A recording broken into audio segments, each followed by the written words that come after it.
bien fait, Toisa a bien fait de le souligner. Et il flatte l'électorat, pardon comme ça, franco-africain. Oui. Pardon comme ça, pour ne pas dire plus. Il flatte cet électorat, c'est pas pour leur voix. Mais tout ça, c'est des menus frétins. Vous comprenez? Les tentatives de la France de vouloir diversifier, diversifier ses relations dans toute l'Afrique, ça fait rire. Ce sont des histoires. Le cœur de la France en Afrique subsaharienne. En Afrique subsaharienne. Ce sont des histoires. C'est de l'agitation, ce sont des histoires. Les entreprises françaises n'ont pas les capacités de faire de la compétition dans des champs économiques, disons comme ça, où elles n'ont pas de position de monopole, comme en Afrique. En Afrique subsaharienne. Oui. Donc ce sont des histoires. Donc c'est pour divertir les gens. En géopolitique, c'est une tactique. Quand vous voulez faire pression sur comment on dit ça, sur votre champ, parlons comme ça, vous donnez l'impression qu'il n'est pas indispensable à votre suivi.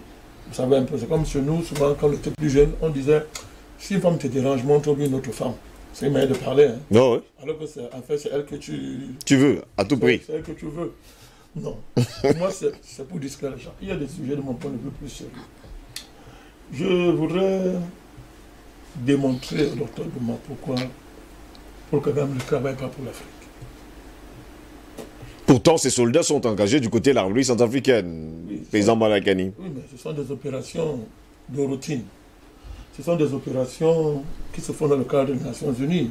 Et ce n'est pas de la faveur, parce qu'on a fait des missions ici sur les forces de maintien de la paix. Oui. Ça rapporte beaucoup d'argent aux pays qui font ça. Oui. On a démontré ça ici. Vous ne pouvez pas travailler pour l'Afrique et jouer le rôle que le président Kagame joue dans les Grands Lacs. Vous ne pouvez pas. Son rapport à la RDC est inacceptable du point de vue du pan-africanisme. C'est inacceptable ce qu'il est en train de faire. Vous ne pouvez pas travailler pour l'Afrique quand vous êtes un agent de la CIA. Qui peut nier ça? On ne peut pas. Vous croyez qu'on peut conseiller la jeunesse africaine que pour prendre le pouvoir, on peut marcher sur 1,5 million de morts? Même si votre communauté, les Tutsis, en l'occurrence, n'est-ce pas, ont subi des atrocités inacceptables. Alors, on ne peut pas dire ça, on ne peut pas enseigner ça à la jeunesse africaine comme étant une voie à suivre. M. Paul Kagame l'a fait en toute connaissance de cause. Vous pouvez bâtir la prospérité de votre pays en pillant le voisin. C'est ce qu'il fait jusqu'aujourd'hui. Hein? Et c'était la bataille qui avait entre lui et le président Kabila qui est parti. Des avions rwandais qui atterrissent là-bas, en RDC à l'Est, puis repartent au Rwanda.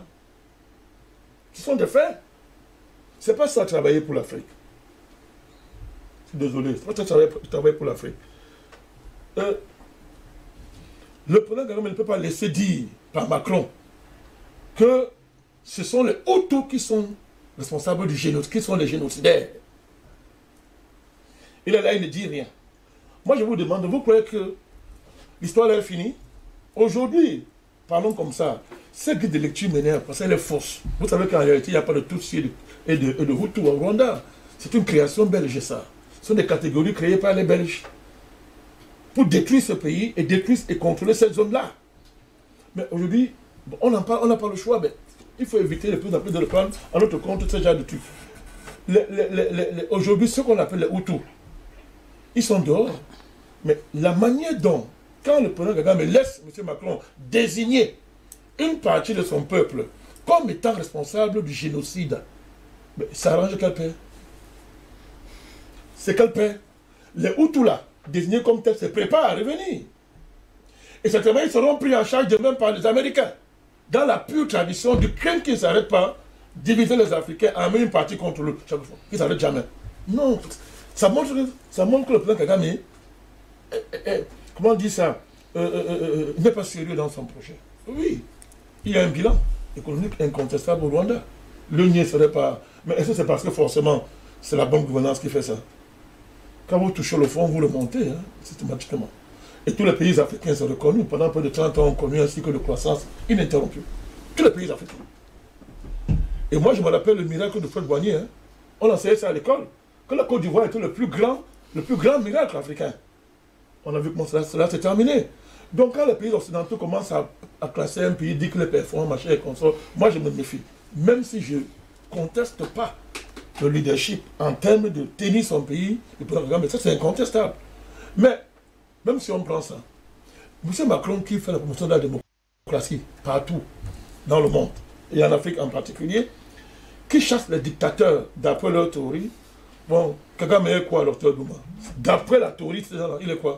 Il y a la démocratie version occidentale au Rwanda. Non. Mais voilà, vous voyez donc, on est là dans un jeu que nous ne pouvons pas encourager l'une autre. Je vous donne, il y a des éléments ici encore que je vais apporter pour vous démontrer à quoi ce que Macron est en train de faire là. Ce n'est pas de l'apaisement. C'est de la criminalité. Parce qu'on occulte à dessein la vérité pour continuer à entretenir la guerre civile au Rwanda en désignant d'un côté les génocidaires d'un même peuple contre l'autre partie de ce peuple-là. On sait que c'est faux. Je vous donne les éléments. Je vous dis que ce rapport-là, du clair, ne vaut pas grand-chose. Parce qu'il y a des éléments qu'on a mis de côté.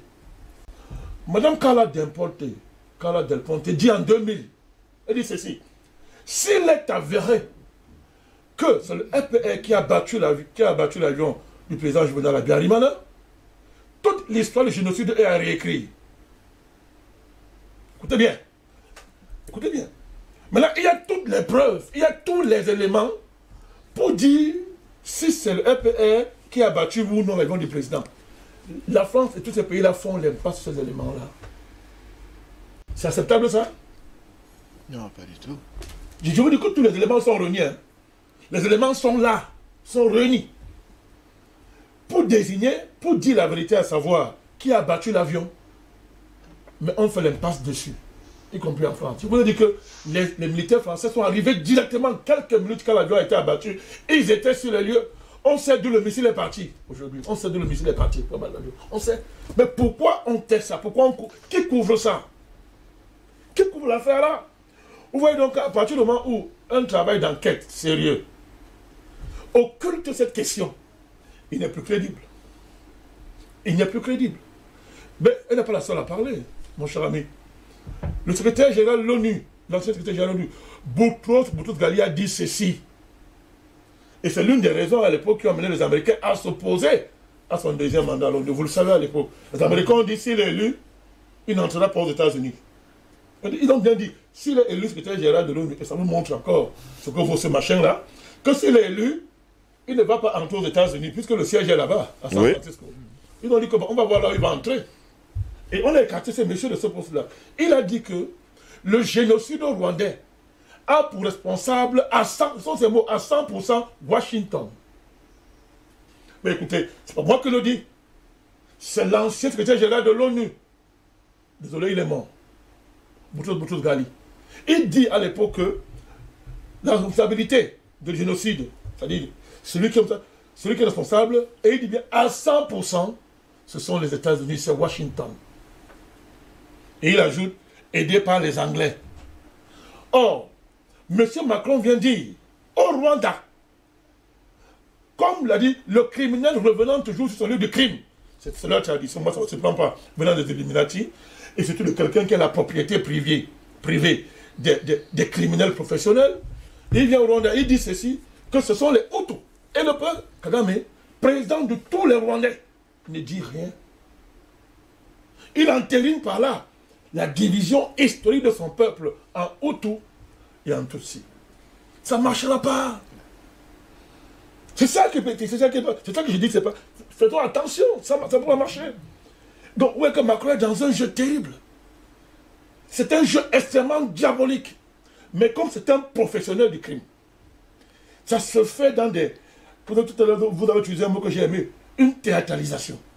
Ça se fait avec dans une dimension théâtralisée qui va amener les naïfs à ne rien voir, à dire que non, il veut la paix.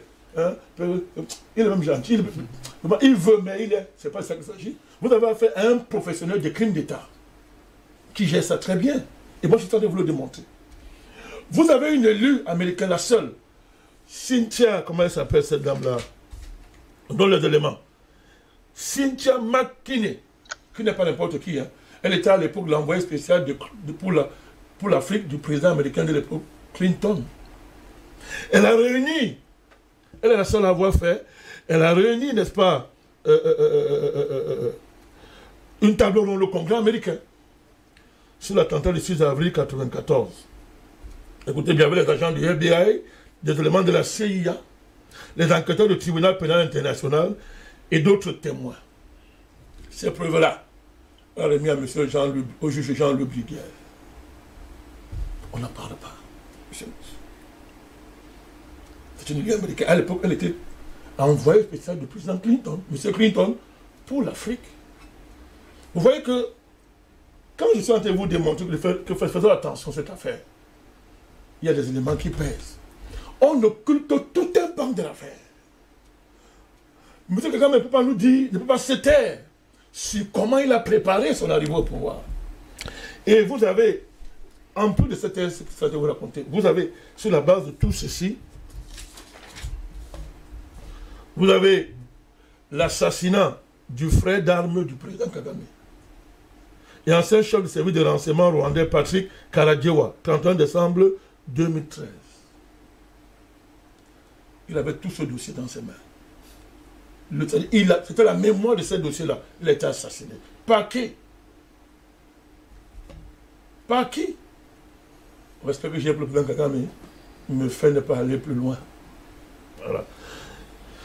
Vous avez le témoignage de Kayumba Nyambwaza, ancien chef des forces armées rwandaises, mais aussi des dizaines d'autres personnes issues même du RPR. Et ces thèses disent quoi? Je ne dis pas que les thèses là sont vraies, mais on ne peut pas faire une enquête et laisser ces pistes-là. Parce qu'il y a des éléments probants, il y a des gars ont des éléments qu'on ne peut pas négliger si on veut faire une enquête sérieuse. C'est d'ailleurs pour ça que le président Kagame, un peu conscient de ça lui-même, dit qu'il faut un rapport contradictoire qui va venir du Rwanda. Mais sauf qu'il est président du Rwanda. Il juge est parti. Il est un acteur de la crise. Comment un acteur de la crise peut juger une crise dont il a été acteur? Il y a un problème. Donc, le témoin dit ceci. Un, que c'est Kagame, le président Kagame et le RPR qui ont commandité l'attentat du 6 avril 1994 contre l'avion du président Habyarimana.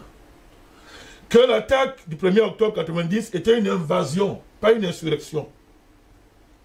Le RPR a attaqué le Rwanda, non pas pour partager le pouvoir, mais le prendre complètement. Vous savez qu'à l'époque, il y avait les accords de paix d'Arusha, qui auraient pu éviter, s'il avait été appliqué à fond, ce génocide-là. Mais pourquoi c'est précisément à ce moment-là qu'il y a eu l'attaque, qu'on a déclenché les attaques du RPR? Parce qu'à l'époque, déjà même, il y avait les attaques du RPR contre le Rwanda, déjà, à partir de l'Ouganda. Alors, moi, je ne prends pas parti. Je ne dis pas que je ne suis pas en train de justifier le cas Habyarimana. M. Habyarimana, pour moi, c'est un criminel. Mais on est dans une enquête.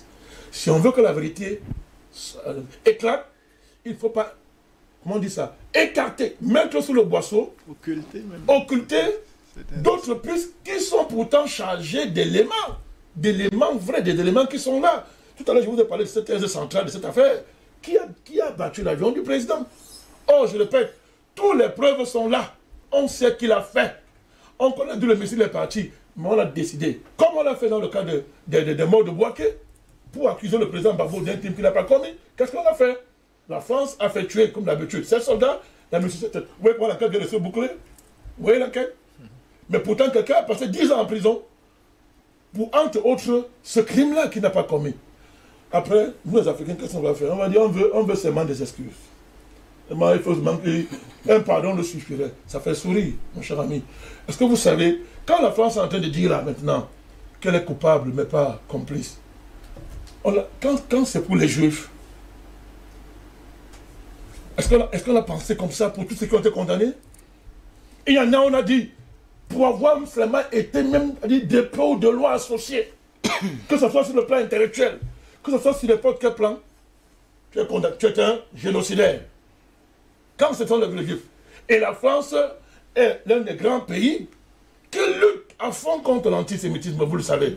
Il suffit de respirer d'une certaine façon devant un juif pour être qualifié d'antisémite. Vous comprenez?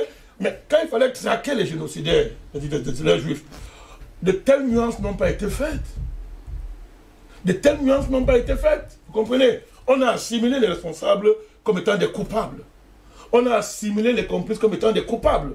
Mais quand c'est le cas du Rwanda et que c'est la France qui est impliquée, qui est co-génocidaire, je comprends bien que le leadership français commence à jongler avec les mots pour dire que vraiment, notre responsabilité est très accablante, on le connaît. Sur le plan politique, on est responsable, mais on n'est pas complice. Il faut, comme toujours, que ce soit une affaire d'Africains. Et là, je veux chuter.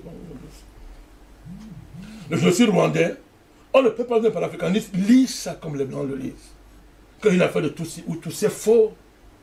Tout ce Boutros Ghali vient de vous dire, je l'ai convoqué, que c'est 100% organisé par les Américains.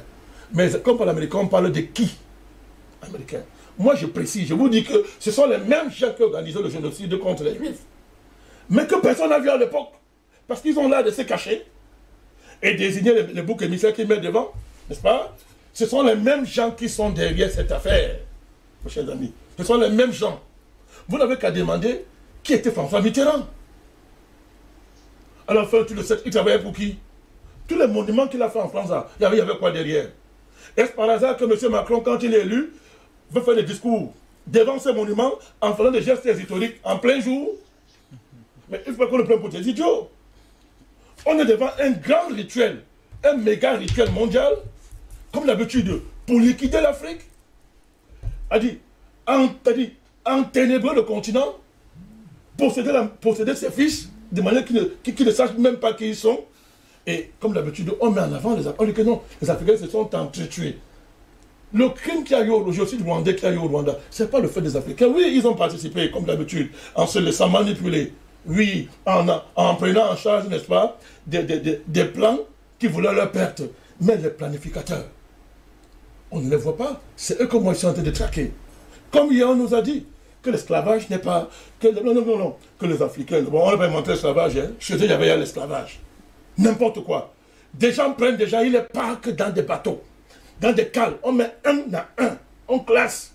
C'est-à-dire, on construit les bateaux en connaissance de cause, sachant que ça peut accueillir 1000, 2000, 3000 esclaves, bien comme ça, dresser les uns les autres. On dit que non, c'est pas planifié. Mais on dit que le seul crime planifié au monde, c'est le génocide contre les Juifs. Et du coup, l'esclavage n'est pas un génocide comme les autres. On refuse. On est malheureux qui a dit que non, oui, on reconnaît. C'est un crime contre l'humanité, mais sans coupable. Sans coupable. On ne connaît pas qui a fait ça. Mais on dit que c'est un crime contre l'humanité. Il n'y a pas de coupable. C'est pareil. Et du coup, le seul plus grand crime qu'il y a dans le monde, dans l'histoire, c'est le génocide juif. Nous, on est en train de dire que ce génocide qu'il y a eu au Rwanda, de notre point de vue, est plus important. C'est le plus grand génocide. Plus important que le génocide de Juifs. Parce que là, la planification est établie. Je vous ai dit qu'on a tué 5 fois par jour que lors du génocide de Juifs. C'était bien planifié. C'est pas moi qui le dis, hein. Ce sont des Français qui le disent. J'ai ici un document, un rapport de M. Jacques Morel. Ce n'est pas un Africain noir de peau, ce n'est pas un Rwandais, c'est lui qui le dit. Et il n'est pas le seul. Donc il n'y a pas d'excuse à attendre de la France. Ils doivent réparer les crimes. On a réparé le génocide juif. On a fait payer jusqu'au dernier qui a participé à cette affaire. Nous les Africains, nous réclamons réparation, pas des excuses. On n'est pas là. Nous ne sommes pas affamés d'excuses. Nous demandons qu'on nous traite comme on l'a fait pour les autres. Que la vérité soit traitée de même pied comme on l'a fait dans d'autres cas. Et ceux qui croient qu'on perd le temps seront très surpris de voir que les temps arrivent, c'est les plus long. On va imposer ça. Comme aujourd'hui, on est en train d'imposer à la France, n'est-ce pas, des défaites extraordinaires à l'Afrique. Elle qui croyait que c'était impossible hier. Vous voulez ajouter de l'eau dans votre moulin? Allons-y rapidement, monsieur.